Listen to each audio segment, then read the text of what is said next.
الرحمن الرحیم۔ السلام علیکم میرے سبھی دیکھنے والوں کو۔ ناظرین کرام، آج ہم فرعون کی بیوی یعنی حضرت آسیہ کے اسلام قبول کرنے کے حوالے سے ذکر کریں گے۔ حضرت بی بی آسیہ فرعون کی زوجہ تھیں۔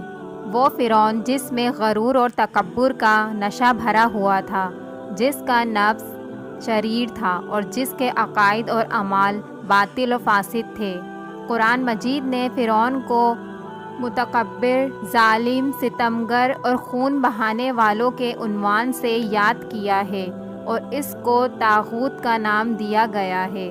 حضرت آسیہ فرعون کے ساتھ زندگی بسر کرتی تھیں اور فرعونی حکومت کی ملکہ تھیں۔ تمام چیزیں ان کے اختیار میں تھیں۔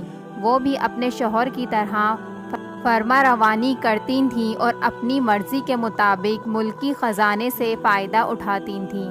ایسے شوہر کے ساتھ زندگی، ایسی حکومت کے ساتھ، ایسے دربار کے اندر اس قدر مال و دولت، اطاعت گزار غلام اور کنیزوں کے ساتھ ان کی ایک بہترین زندگی تھی۔ ایک جوان اور قدرت مند خاتون نے اس ماحول میں پیغمبر الہی جناب موسیٰ بن عمران کے ذریعے الہی پیغام سنایا۔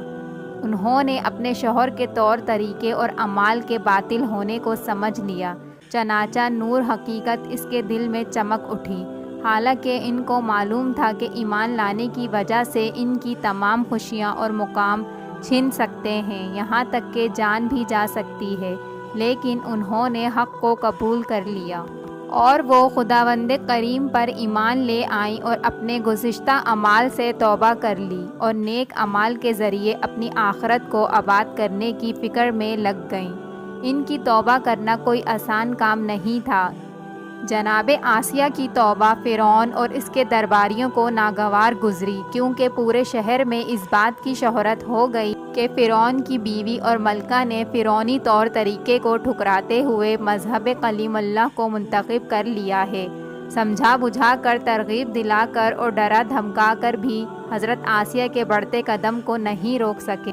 ان سب چیزوں کی وجہ سے انہیں اپنا تمام مال و دولت اور ملکیت کو ترک کرنا پڑا اور فرعون اور فرعونیوں کی ملامت، ضرب اور ستم کو برداشت کرنا پڑا، لیکن پھر بھی وہ توبہ، ایمان، عمل صالح اور ہدایت کی طرف قدم آگے بڑھاتی رہیں۔ جناب آسیہ نے اپنے ایمان، توبہ اور استغفار پر استقامت کی، جبکہ فرعون دوبارہ باطل کی طرف انہیں لوٹانے کے لیے کوشش کر رہا تھا۔ فرعون نے جناب آسیہ سے مقابلے کی ٹھان لی، غضبناک ہوا، اس کے غضب کی آگ بھڑک اٹھی، لیکن حضرت آسیہ کے ثابت قدمی کے مقابلے میں ہار گیا۔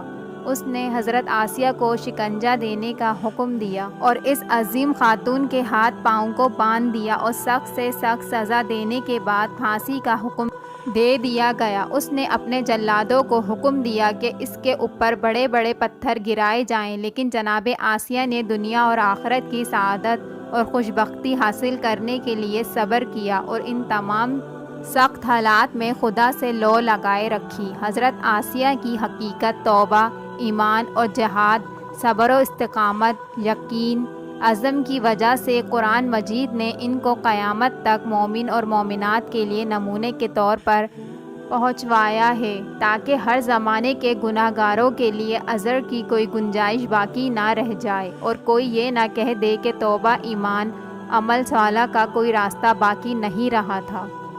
اور خدا نے ایمان والوں کے لیے فرعون کی زوجہ کی مثال بیان کی ہے۔ حضرت آسیہ نے دعا کی کہ اے پروردگار، میرے لیے جنت میں ایک گھر بنا دے اور مجھے فرعون اور اس کے درباریوں سے نجات دلا دے اور اس پوری ظالم قوم سے نجات عطا فرما دے۔ توبہ، ایمان، صبر اور استقامت کی بنا پر اس عظیم الشان خاتون کا مرتبہ اس بلندی پر پہنچا ہوا تھا کہ رسول خدا صلی اللہ علیہ وسلم نے ان کے بارے میں فرمایا، جنت 4 عورتوں کی مشتاق ہے: حضرت مریم، حضرت آسیہ، حضرت ختیجہ اور حضرت فاطمہ بنت محمد۔ سبحان اللہ۔